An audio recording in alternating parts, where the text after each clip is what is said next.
खास तौर पर उस मुल्क के जिथे इनकाउंटर की हिस्टरी इहो जी आ कि बहुत सारे फेक इनकाउंटर ना सिर्फ दोष के रूप में सामने आए बल्कि कोर्ट कचहरियां साबित हो गए। रौ सी लोगों का गुस्सा सीगा कि इस तरह के बंदे जिहड़े ना मार देने चाहिए। हुण पुलिस ने पता नहीं वो कहते जी असं उस जगह पर लैके गए दोषियों ने, उन्होंने भजन का यत्न किया, उत्थे सवाल ही खत्म हो गया कि पुलिस ते पई है। तो पुलिस के कोल भी एक तरह कह लो कि रस्ता बन जाता है कि हुण सानू किसी ने पुछना नहीं, बंदे ठोक दो ताकि गां तो कल नूं कोई साडी वर्दी से हाथ पाऊगा तो सोचूगा बचाऊगा। जब तुहाडी इज्जत जिहड़ी है धार से लग गई फिर तुसी इन्ना ज़्यादा एक्टिविज्म दिखाने हो, इन्ना ज़्यादा तुसी सरगर्म होने हो कि वो बंदे जाके 7वें स्टेट चो लभ के मार देने। ਇਹਦਾ मतलब कि पहला जे तुसी चाहते तो कर सकते सी। आप सुनते हैं साढ़े जो बंदे घूम के बाहर आते हैं कि किमें कहते हैं कि उत्थे यार पुलिस इदा बोलती है, मतलब कि तुहाडी सारी जिहड़ी सोच होंदी है सोसाइटी की वो तर्जमानी भी करती है। पिछले दिन जगराओं के कि 2 थानेदारों का कतल हो जाता है। कतल के बाद जी पुलिस इन्वेस्टिगेशन करती है। इन्वेस्टिगेशन के जयपाल भुल्लर के ग्रुप का जोड़ा नाम उजागर किया जाता है। पुलिस वो तरह मगर लगती है तो कलकत्ते के कल का काउंटर के मारिया जाता है। उस प्रति जी साढ़े नाल मिंटू गुरीसरी है उन्होंने गलबात कर लेंगे हैं कि जो जयपाल का काउंटर होया है वो किस तरह देखें। अच्छा देखो कोई भी इनकाउंटर है जो वो जे तुसी डेमोक्रेसी दे विच रहने हो, लोकतंत्र दे विच रहने हो तो उन्होंने आप जायज़ नहीं ठहरा सकते। इनकाउंटर खास तौर पर उस मुल्क के जिथे इनकाउंटर की हिस्टरी इहो जी आ कि बहुत सारे फेक इनकाउंटर ना सिर्फ दोष के रूप में सामने आए बल्कि कोर्ट कचहरियां साबित हो गए। अज पंजाब के विच भी कोई इसी तरह एक मामला सीगा बशीर बठिंडे इलाके तो सीगा और कोलकाते के इस तरीके जाके मारिया गया पुलिस को। यही पंजाब पुलिस उत्थे जाती है, दोधी बन के जाते हैं, रैकी करते हैं, उस तो बाद खत्म कर दिता जाता। वो भी सजा याफ्ता होए सन कुछ मतलब कि अफसर कुछ बुलाया।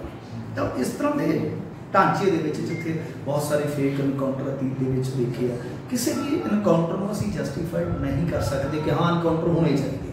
घट्टो घट्ट जे तुसीं डेमोक्रेसी के हामीदार हो, क्योंकि साडी जिहड़ी पहल आ ठीक है जे मान लो कोई हालात इस तरह के बनते हैं कि कोई चारा नहीं है वक्री स्टोरी, पर यह नहीं है कि तुसी फेसबुक ते जो सोशल मीडिया ते चलता है उहदे अनुसार जनता का गुस्सा है जिहड़ा जिवें कुकर दे विचों सीटी नाल भाफ कढ़ा दी जाती है कि एक वड्डी घटना अंजाम दे के जानबूझ के तुसी वो गुस्सा जिहड़ा उधर नूं डाइवर्ट करदे हो।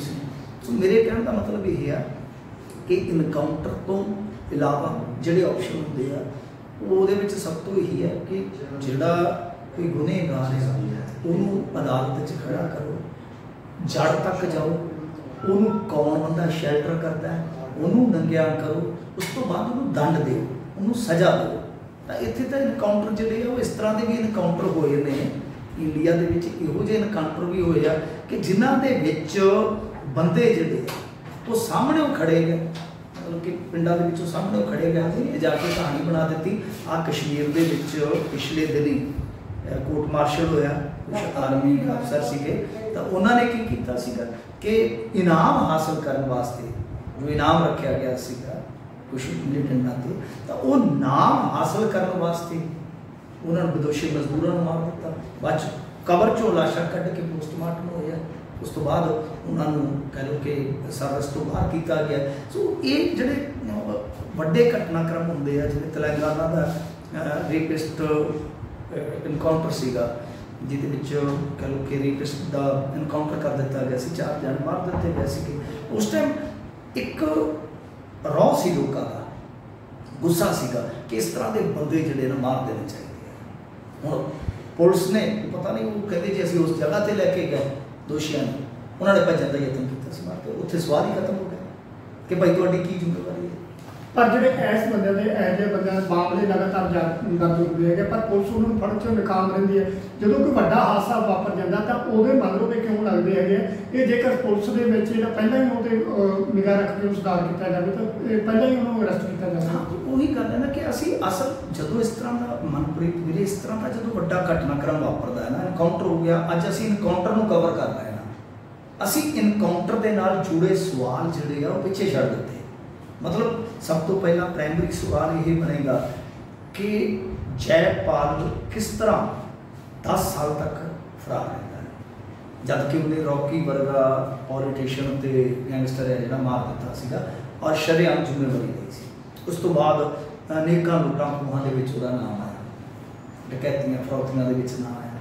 ਕਿਸ ਤਰ੍ਹਾਂ ਬੰਦਾ ਚੱਲਦਾ ਰਿਹਾ, ਸਭ ਤੋਂ ਵੱਡਾ ਸਵਾਲ। ਔਰ ਫਿਰ ਜੇ ਤੁਸੀਂ ਹੋਰ ਦੇਖੋਗੇ ਕਿ ਇਸ ਘਟਨਾ ਤੋਂ ਕੁਝ ਦਿਨ ਪਹਿਲਾਂ ਇਸੇ ਹੀ ਪੁਲਿਸ ਦੇ ਇੱਕ ASI ਤੋਂ ਖੋਹ ਕਰਦੇ ਆ, ਇਸੇ ਦਰਮਿਆਨ ਉਹਨਾਂ ਦਾ ਬੈਗ ਡਿੱਗ ਜਾਂਦਾ, ਪਤਾ ਲੱਗ ਜਾਂਦਾ ਕਿ ਜੈਪਾਲ ਇੱਥੇ ਸਰਗਰਮ ਹੈ।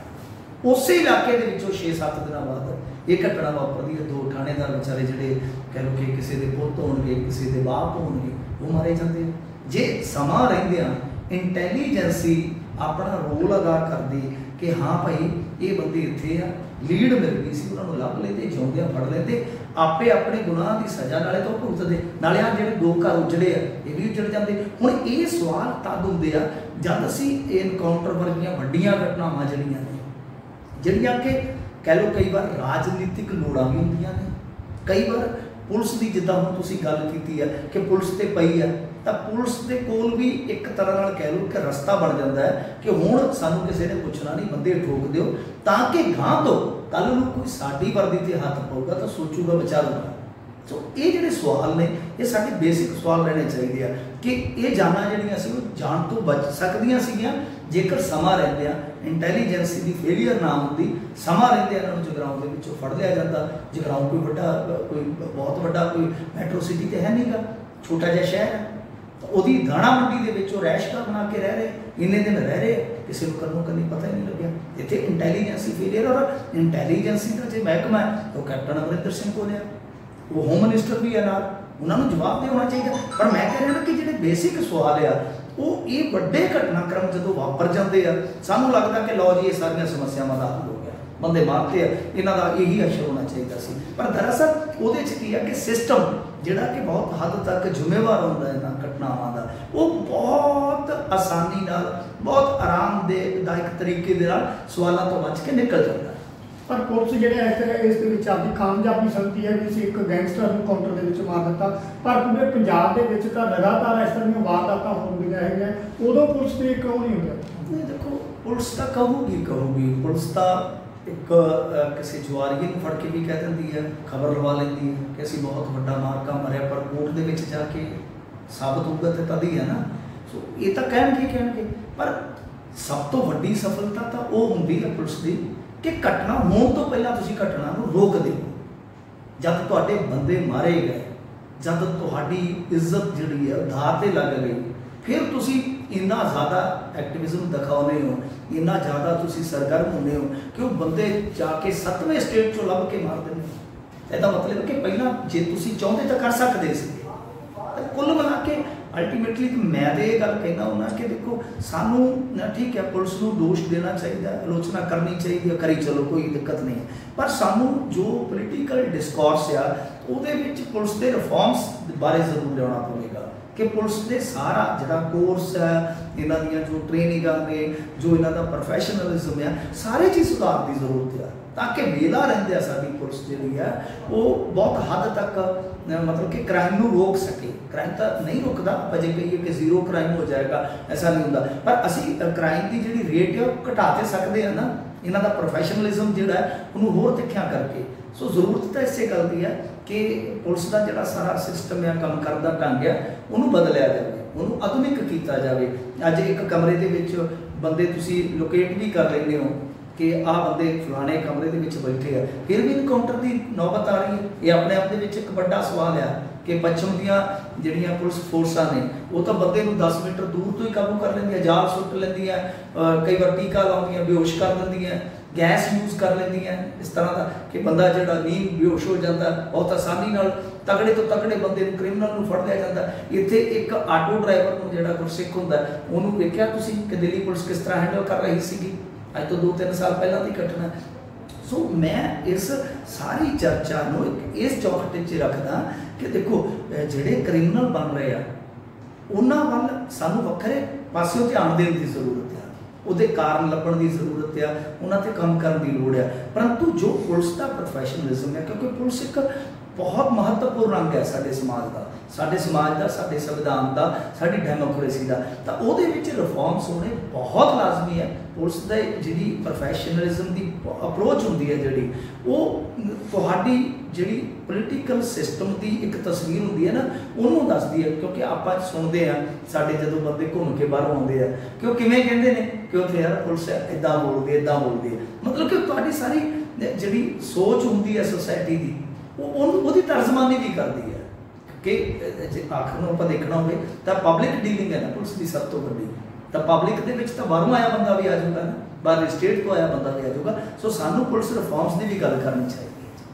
इस मिंटू गुरी सीगे जिन्हां दा सोच हैगी है कि गैंगस्टर वालू जिहड़ा काउंटर दे विच मारन तो पहला जिहड़ा पुलिस जिहड़ा हैगा उहनूं जिउंदे भी फड़ सकदी सी, क्योंकि जयपाल भुल्लर दे जिहड़े पहला मामले दर्ज सीगे पंजाब दे विच रह रहा सीगा, इत्थों खुफिया एजेंसियां ने उहदी पड़ताल क्यों नहीं कीती। जेकर पहला ही उहदी पड़ताल करके उहनूं जिउंदे गिरफ्तार कर लिया जांदा तां दो पुलिस मुलाजमां दीआं जाना ना जांदियां।